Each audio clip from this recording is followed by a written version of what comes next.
All right, so I don't need to introduce myself, and I don't think I need to introduce you, Melissa. Everybody knows who you are. But I think before we get started, I think we have to let people know that this is the second time that this is the second time we're doing this. Yeah. So let me just. But at least we learned something. There's lessons to be learned, and the lesson is do not do a Skype interview with the phone on portrait. If you did it on landscape, it would have been fine. On portrait, not so much. No. It was when I was looking at the video, I was like, all right, we can hear you, we could see you, but we couldn't see all of you. We could only see your chest. So. Yeah, it was really, exactly. It was really, really strange. I'm sure there would be people perhaps that wouldn't care and they would still want to watch it, but I want people to watch it for all the right reasons. I felt so bad afterwards because I didn't realize you were on portrait until the end. I felt really bad because I was like, I didn't really think about this. And halfway through the interview, I looked at your video like this and mine like this, and I was like, I wonder how it's gonna turn out. But I guess it's too late now to think about this. Well, we both learned something new. It won't happen again, that's for sure. No. So how are you doing? I saw some pictures online. You went for a walk outside. It looked pretty empty. How's it for you?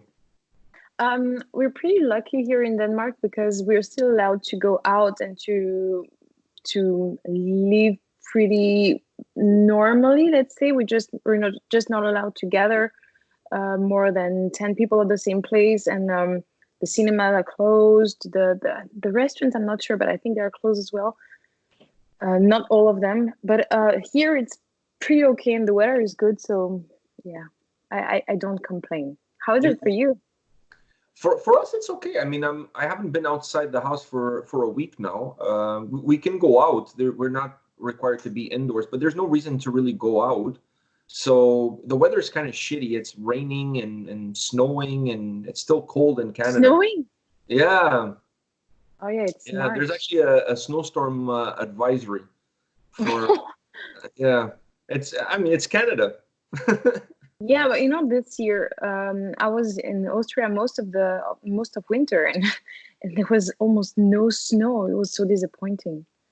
So you should move to Canada then. You're never going to be disappointed. if you're into snowing, like snowboarding and skiing and stuff like that, I mean, so the weather's kind of crappy, so no reason to really go outside. Just stay home and watch Netflix and listen to music. That's pretty much all I'm doing these days. And speaking of music, let's talk about your new album. April 3rd, it comes out. What?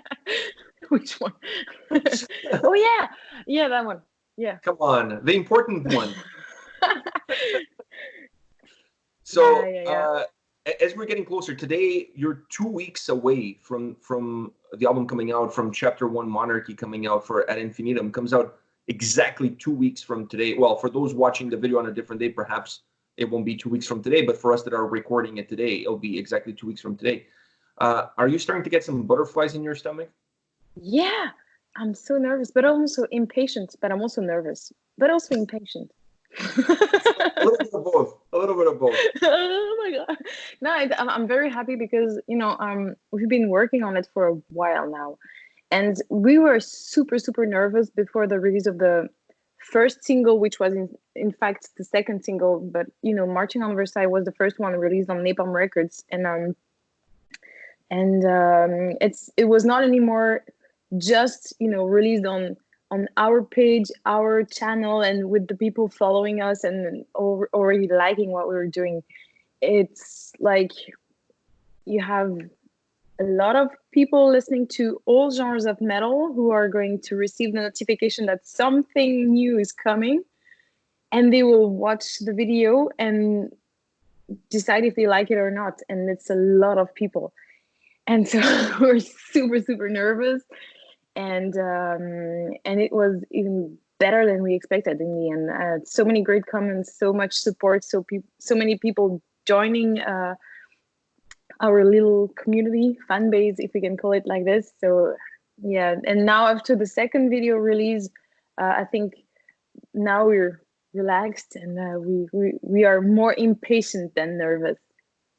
What was your biggest fear with the album coming out, and even before the singles came out? What was the thing that was really worrying you? That I've listened to the album. Once I heard it once, I could tell you there's nothing really to worry about. The album is magnificent. So, what were you exactly worried about in terms of the reception to the album? Yeah, but you never know, because you can love your album and you're the only one loving it. So until you put it out there, you know.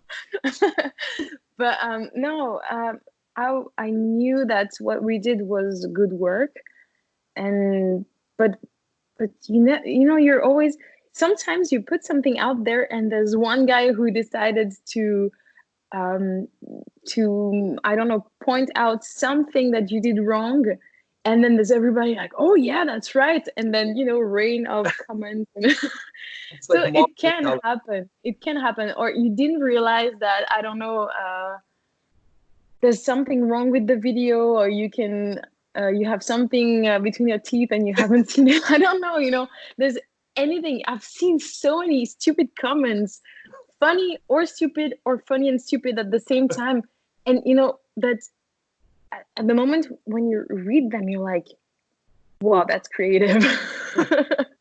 I understand what you're saying. Having a YouTube channel, I read a lot of comments that people make about us, and I don't bother answering, because I think that's sometimes what people want, is for you to engage in a discussion. But sometimes I have to say, some of them are pretty creative on how far do they go to tell you how much you suck. You know what I mean? Like, so, you know, like I gotta appreciate that level of hate. You know, I mean, it takes an effort. Yeah, I mean, it's still someone taking the time to write something on your video, and you're like, yeah, okay, you could have just clicked on the red cross, but you took the time to write something. So I still achieved to steal you some minutes, you know. Hey, you know what they say? There's no such thing as bad publicity. Ah. So with this record, you, in my opinion, really put together a wonderful cast of characters around you that really allows this album to have the life and the sound that it has.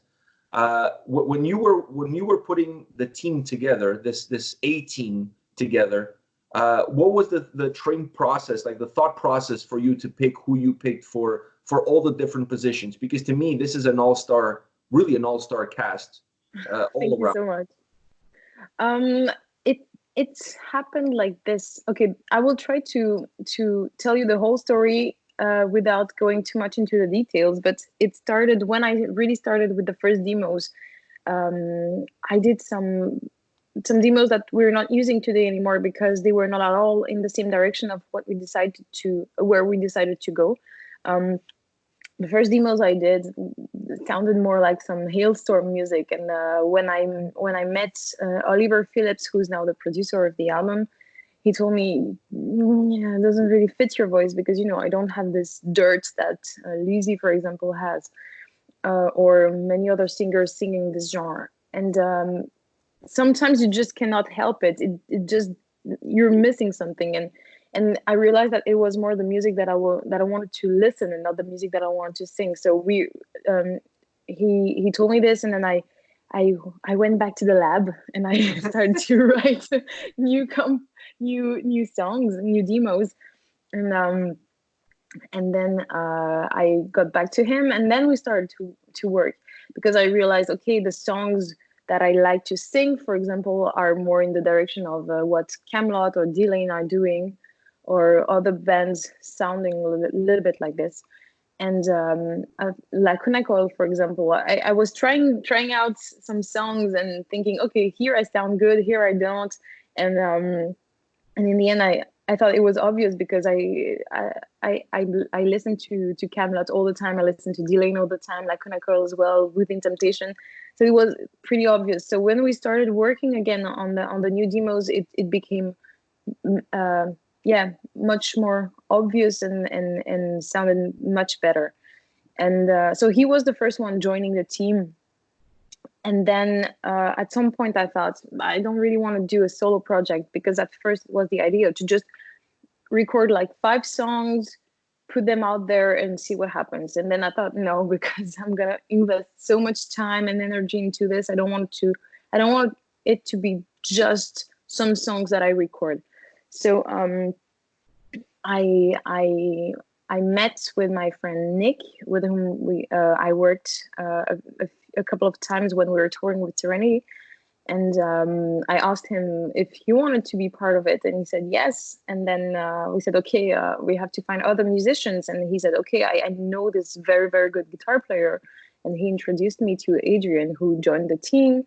And I think the same year, I was touring with Working as a guest vocalist, and we were opening for Amaranthe and Follow the Cypher. This is how I met Jonas, and we became friends. And at the end of the tour, or right after, I don't remember, I asked him if he would be interested, and he said yes. Wow. And then it was pretty cool. There was no casting, or it was pretty obvious. And the last one who joined the team, when it comes to the sound, I would say, is Jacob Hansen, and he made a really, really, really amazing sound. We couldn't believe it the first time we heard the first song. We heard Marching on Versailles. We were at the studio of Fabio D'Amore from Serenity. We were practicing there before the recordings of the 2 videos, and we heard this song for the first time with a very, very good sound system in the studio, well isolated, good sound, and he put it pretty loud, so it was like, this is your single. We were like, oh, this is our sound. It was amazing. Yeah, I was honestly, I was blown away by. To me, that was one of the key characteristics of this album, is the quality of the sound. It's not overly produced, in my opinion. There's still some rawness to it, but it's absolutely phenomenal. And for the genre that you're gearing the album into, to me, the quality of the sound, and tell me if I'm wrong, the quality of the sound is very important in order for the whole album to have the feel that it has. Yeah, I think it's important to be able to hear everything, because there's so many elements everywhere. Mm-hmm. So many, there's some special things that you have to pay attention to. And I think Jacob Hansen is really the guy who can mix it in a way that you will have the opportunity to hear everything and still to have a very dynamic mix. And what I love, or what we love about it, is that you have first the power of metal, the kick-ass drums, the powerful guitars, and everything that you will see on stage. And then as a nice envelope, you have the orchestrations. And they are not in the back, they are not in the front, they are just, the cherry on the cake. Yeah. And also, sorry, what I just would like to add to this is I think it's really important today to try to match, if you want to play on the same stages and at the same level as bands who've been doing it for a long time. You have to kind of match their quality, because people don't. I've learned this with previous projects. People don't necessarily make a difference in their judgment if you are a newcomer, or if you are Arch Enemy or Nightwish or whoever. They just compare both, and they're like, oh, that's not as good. And you're like, yeah, but we don't have the same budget. But you cannot explain this. You cannot put at the beginning of the video, we had a budget of whatever, So you kind of have to match the biggest bands in order to satisfy the appetite of people. I agree with you 100%. I feel that there's also you can only have the first impression once. So, yeah. if you put your worst foot forward, it's very hard for you to backtrack and then regain the confidence of those listeners. Yeah. So, and you're in a market, and within the genre that this album falls in, there's so much competition. There's so many great bands out there. For you to start to find your little niche, your little spot under the sun, you really have to put your best foot forward. Yeah, of course. And we, when came the time to decide what we would do for the first single, choosing the song and choosing the video, we went with we decided to we made the decision with the gut feeling which song was for us from the beginning single material, and we knew that it was Marching on Versailles. The decision was much harder for the second and the third single, but for the first one we knew Marching on Versailles, performance video, fire, everything we can do to show people what Ad Infinitum is about. I think you guys picked the best song to be the opening song, as far as not the opening song, because it's not the opening song on the album, but to be your calling card, if you will, because it's really a song that, in my opinion, incorporates all the elements that you're going to get throughout the rest of the album. Everything that you're going to get throughout the rest of the album is represented in that song. Maybe in smaller portions here, smaller portion there, but if you really break down that track, you're going to find everything that the album has to offer. So, from that perspective, I think it's the best way to get your name out there. Thank you. I think it was it was important for us to have all the elements like you mentioned that you will find in the album, also to have both clean and clean vocals and screams, so people can know what they can expect. That takes me to a question that I want to ask you about the vocals on this record. But before that, I want to mention the label. How important was to have this album being released by Napalm Records? Because I'm sure that gives you guys a little bit more credibility. It gives you guys more exposure. So at what point in the process did they come in? And at what point did you decide that this is not going to be a self-release? This is something that, with the support of a label like Napalm, we can do a lot better. We can do something bigger. I think we got the offer and signed the contract. I don't remember if it was right before the end of the crowdfunding campaign or right after. But at first it was supposed to be self-released, and then they came up with the offer. And I think it helps a lot, like you said, in terms of credibility, also afterwards with touring and so on. And also, they have a lot of experience that we don't have. They know the market, they know how to promote an album, they know everything that you have to do around the release. And they have a huge network that we don't have. And this is super helpful. I mean, what we want the most is that a lot of people hear our music, and through their channel, we can already spread it much more than through ours. And they have access to a lot of promotion channels, and they know a lot of people, and this is very helpful.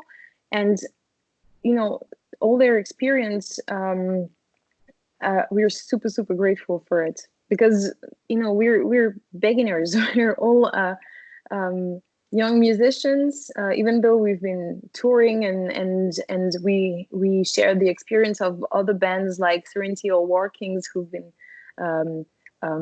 teaching us the ways. It's always good to have some people from, let's say, from the office, without I don't find the right word, but who know the administrative aspects of it. Yeah, the business side. Yeah, the business side. Yeah.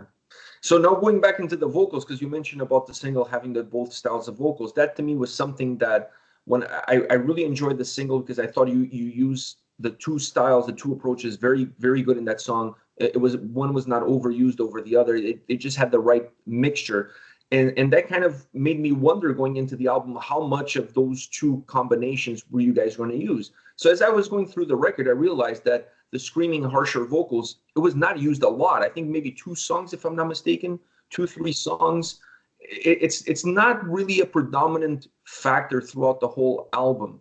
The album, in my opinion, really allows you to shine with your vocals and with your voice, and that becomes really the main, almost one of the main focuses of the album. Was that something that you had in mind going in, that you wanted a specific sound, a specific style, and therefore the harsher side of your vocal range had to take more of a back seat? Yeah, I think there are harsh vocals on 3 songs, if I'm Yeah, I not think mistaken. 3, if I'm not mistaken. I mean, Yeah. you made the album. You should know better than me. I just, Sometimes I don't remember where I put the hard vocals. I think it's 3. I think it's 3. I think so too. Yeah, actually, for this album, I wanted to explore much more what I could do with my voice and what kind of emotion I could create with some different colors of the voice, if it makes sense, to explore a bit more. And since the process, the writing process was very different than with Rage of Light, for example. From the beginning, I could decide what kind of melodies the voice would do, and I took this opportunity to try everything, actually, to go super high, to go super low, to go high powerful, to go high soft. Yeah, it was really a feeling of freedom to either start with the instruments and then create some vocals that go with it, or to start with the vocals and then create the instruments around the voice. I felt that from a vocal perspective, it was really a clinic. I felt that you had no boundaries and you were allowed yourself to really go outside of your comfort zone more than you've done in other projects before. Maybe because this was your own baby, and you had, like I said before, a great cast around you that gave you the confidence to do that. But me as a listener, I felt that, wow, Melissa is really going a little bit outside of her box, if you will. Oh, thank you. Yeah, we tried some things in the studio. I remember this one song, I think it's Live Before You Die, where there's this last chorus that is transposed. And I thought, okay, for these high notes, I'll just go with the head voice, the easy way, let's say. And Oliver told me, because I was recording the vocals with Oliver, and he told me, no, you go with the chest voice. You just go for it now, powerful. Otherwise, it won't fit the atmosphere and the energy of what the instrumentals, the instruments are doing. And I was like, "There's no way I'm gonna reach these notes." He said, "Yes, you're gonna do it." And I tried, and at first it sounded very like forced, but then I tried again, and my body got used to it. And in the end, we did it, and it was a very nice feeling, because it was something completely new for me, and it's an achievement. And there's several things here like this on the album, where we tried a couple of times, like even for half an hour, we tried one sentence just to make it better than what I had in mind. And also during the composition process, it was really different.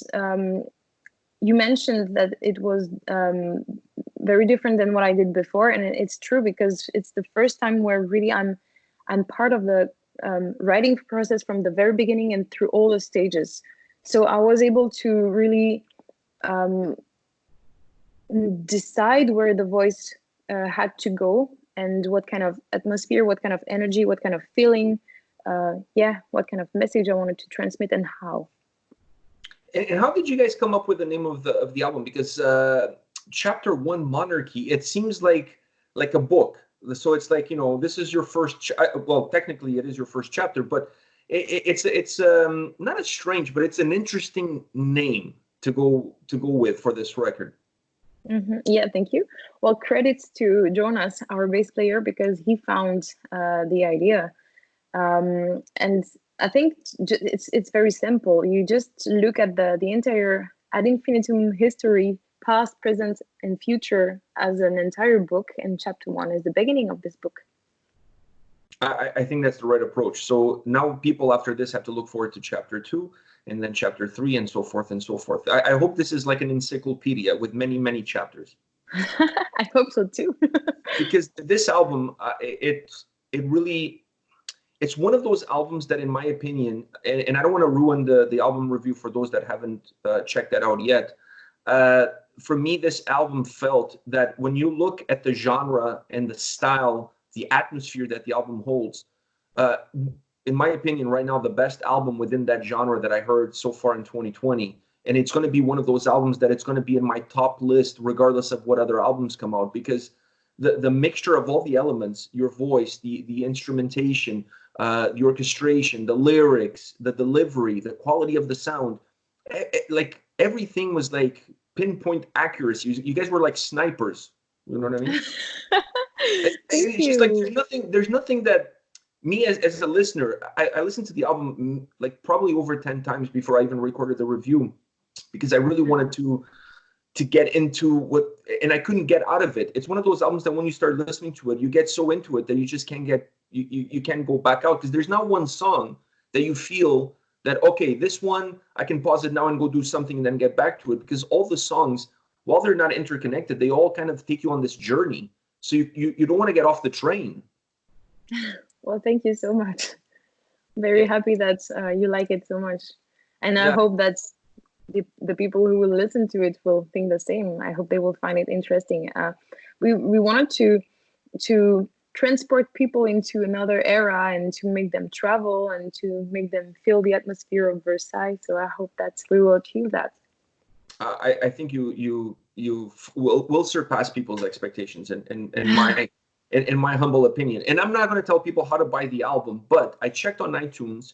And on iTunes, you can purchase the extended version, which is the one you sent me like 2 months ago, almost 3 months ago, I think you sent it to me. And I have to advise people, and I'm sure you will agree with me, get the extended. Because get the extended. Don't you agree? Like the extra stuff that's in that is absolutely glorious. You know, you know how I put it to, I was talking to my son and I put it to him, the extended version of the album is like when you discover $20 in your pants that you didn't know you had. Oh. So you feel like you're $20 richer. It's like, you know, like you put on a pair of jeans, it's like, oh crap, there's $20 here. I didn't know I had these $20. So I felt like the extended version is like that, because those acoustic songs and those instrumental tracks, phenomenal. Thank you. Well, Adrian made a wonderful work on the acoustic tracks. He did this guitar that comes from space, but also from the past. I don't know, there's this little flamenco touch that I really like. And so we decided to make 2 instrumental songs, and he said, "Hold my beer." And he said it, and then he sent them to me, and I was, this is beautiful. I was really happy. I was listening, the first time I was listening to the album, I didn't realize it was the extended one, because you said to me, I'm sending you all this extra stuff with the file. So when I put it on my iPod and I'm listening to it, I didn't realize those tracks. So I'm listening to it and I'm like, I heard this song before. How come it's repeating it again? But now it's missing a bunch of stuff, you know? So then I actually had to go and look to see. I was like, oh crap, this is the instrumental version. And some of the songs I actually prefer the instrumental version. So you don't like my voice? No, I feel like in the instrumental version we get more of your voice, because you mean the acoustic version? Yeah, the acoustic version. Sorry. My English was becoming as bad as my French. I meant in the acoustic versions. I really like the fact that it's because it's so stripped down. There's nothing around you to hide anything. So it's really your voice that commands all the attention, right? So I really enjoy those acoustic songs from that. I keep going into the instrumental. I know. I really like those songs because of that approach. Are you guys going to do something with that outside of obviously, for those that are smart enough to go on iTunes and purchase the extended? Any plans for something? Maybe. Yeah. We are thinking about doing something more with this. Yeah, definitely. I think in these times of quarantining, maybe you guys should do like a Skype session where everybody just does like a jam session from their own living room, put it all together. We're thinking about this. I don't know if it's really possible because, I mean, if we're all playing at the same time on Skype, it will be terrible for people, you know, because of the oh, how is it called in English? You know, when there's a the lagging in the yeah, the audio. lagging, exactly. Yeah, it's gonna be horrible if we do this. But Well, you perhaps can record the video and then just superimpose the audio after. oh Almost like a playthrough. You know what I mean? Like you can do a playthrough, everybody does their piece, and yeah, then you just superimpose the audio after. And maybe just record your vocals live and just superimpose the audio after. I don't know. I'm full of ideas. None of them probably good. yeah, we could do something like this. We at first we wanted to do live stream concert because our release party was cancelled by the virus And the tour. and yeah, and the entire tour actually. But yeah, we thought yeah perhaps we can gather and do a release party where we stream the concert and some contests or whatever, and and then they close the borders. Yeah. And there's two guys in Germany, I'm in Denmark, and Jonas is in Sweden. Yeah, that's what I'm saying. Skype is probably the only option. I mean, it really the whole situation with the virus really puts a strain on all musicians and you guys with an album coming out. It's almost like to pick. I mean, on one hand, you couldn't have picked a better time because people are stuck at home, so might as well listen to the album. So I'm sure a lot of people are going to buy the album so they can have something to listen to. So that's the positive. But then the negative is you don't get to go on the road, you don't get to play these songs live, you don't get to tour. Yeah, I'm very curious about the impact it will have on the album release. Perhaps there's going to be much more streams. Perhaps not. Perhaps there's going to be much more sales through the Napalm website than it would normally be because people are willing to, you know, buy the album at the concert and get it signed. Perhaps not. I don't know. I really don't know how it's going to be. We are working on a plan B to have to still have a good promotion campaign, but it's really hard. It's the first time we experience something like this, and I think it's the same with for everyone. You know, that there were bands touring, and you know, we were lucky because we were supposed to tour, but it didn't happen. It sucks, but still, you know, life goes on. But I really feel bad for the bands, for example, from Europe who were touring, who were supposed to tour in the US and who had paid upfront every single expense and who were expecting the fees and the money from the merch to cover them. And these shows that didn't happen. So now they're like stuck with these invoices paid and the money that is gone. We're still pretty lucky in this situation and we will make the best out of it. Yeah, bands like Vision of Atlantis, they were here in North America. They had some headlining shows part of that tour that didn't happen. It's really True. tough. Temperance was touring in Europe. They had to stop it as well because even within Europe, the borders start to close and it's like, okay, it's time for us to call it quits and just head home. It's really the impact of this. I don't think we're going to know exactly the impact of it until like down the road, but there's definitely going to be an impact. I think from my perspective, and that's why I said earlier, if people want to listen to the album, forget Spotify, because you guys don't make any money on Spotify. Just go on iTunes and buy the album there, and you get the extra tracks to boot. So it's like, to use a very Canadian expression. So I think it's the best way. Sit at home, listen to the album, purchase it on iTunes, and help you guys out, and maybe order some merch from the website. And, yeah, actually, we were talking about making more merch because this is the way for a newcomer band to make a little bit of money to finance, I don't know, another video, another recording, another tour or whatever. So we were really talking about expanding our merch and create some nice items.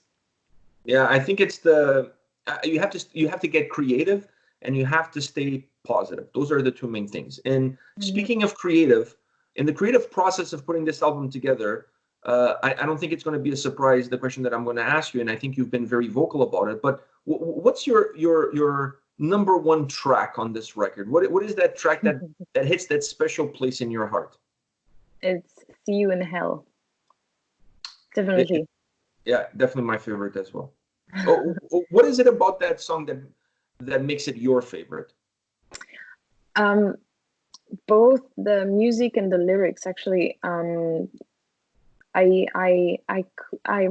When I was composing it, I had this intro in my head, and I was putting the lyrics together at the same time, and I made the song involve around this intro that I had. I only had this little piece of the song, and then I created the whole atmosphere around it, and then I just went crazy with the vocals. I was super happy with that, and then for the lyrics, I was really proud of the lines, the metaphors, of everything. And I also like the work that's been done by the guys, by Oliver, the orchestrations and everything. Yeah, I like everything about it. I don't know. I honestly think the chorus is absolutely chilling. When I heard the song for the first time, I had goosebumps. I pressed back. So after the song was finished, I pressed back to listen to it again. Right? I ran into the room and I put the headphones on my son. I said, "Okay, just listen to this chorus. Like, I don't even care if you listen to the whole song. Listen to this. This is one of the sickest lines ever. Like, this chorus is just absolutely like blows my mind. You guys need to make a T-shirt." Thank you. Yeah, we should. It would actually look pretty cool. Yeah, let's do this. Yeah, I'm not even charging you anything. This is just I'm giving you marketing advice. Like that's how I'm contributing. And by the way, you guys have that track as an acoustic track, and the acoustic version is even more chilling than the original. I listened to the acoustic more than I listened to the original because I felt the acoustic was even more emotional, was even more powerful. Do you feel that way? Like it just carries the emotions of the song better? I think the work of Adrian emphasized the emotion of the voice, actually, with the guitar and this little ding that he does with the yeah. I think it creates something different, and that's it lets the song breathe in a different way. I don't know. That's how I feel.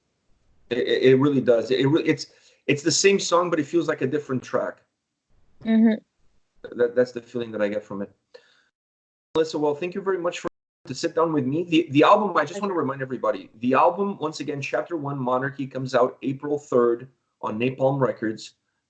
Pre-order, buy it, stream it, go on iTunes, get the full extended version so you get all the other extra tracks. And then once you guys have some merch, go and buy some merch. I really hope that you get the support behind this that you deserve and that the guys deserve, because the album is absolutely phenomenal. Thank you so much. Yeah, thank you. Sorry, go ahead. No, I just wanted to thank you for sharing, also for doing this review, the 2 reviews that you did. It was really cool. We watched them with the band. It's brilliant. We're just 2 idiots listening to music and talking about I don't know, sometimes talking out of our asses. It's the first time I hear this expression. It's brilliant.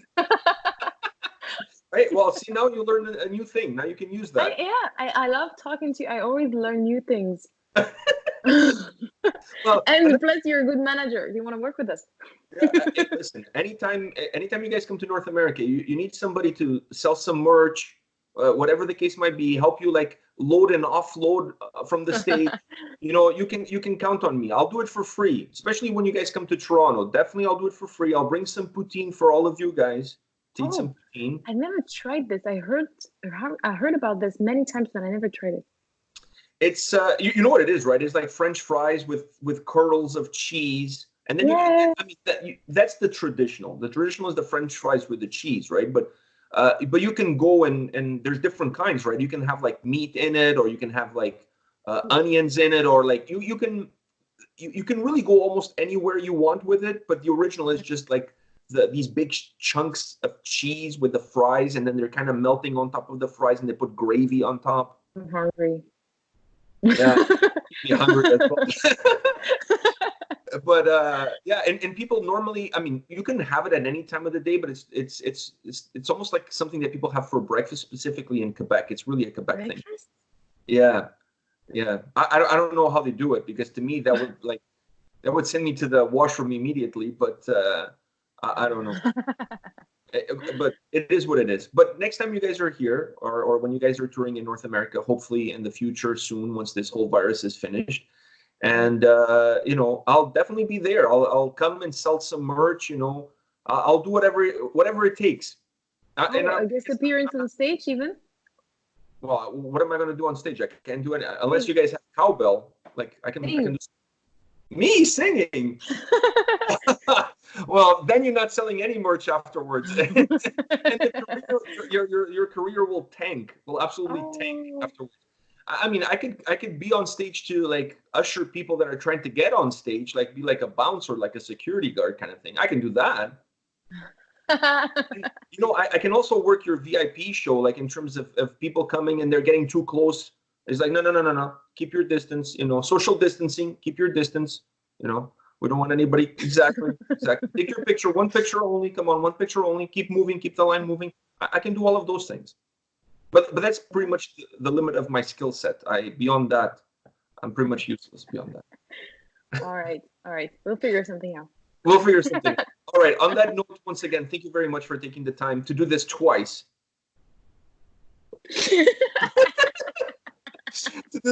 So thank you very much.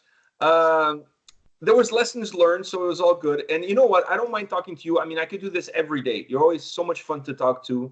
I always have such a great time chatting about music and talking to you. So I'm not complaining. I'm honestly not complaining. And considering we're quarantined, so what better way to spend my last 2 days but to talking to you about music, about Ad Infinitum, and about the new album coming out April 3rd on Napalm Records. Buy it on iTunes. Purchase it on all the links available. Please buy it. Support the band. Thank you so much for having me. Thank you.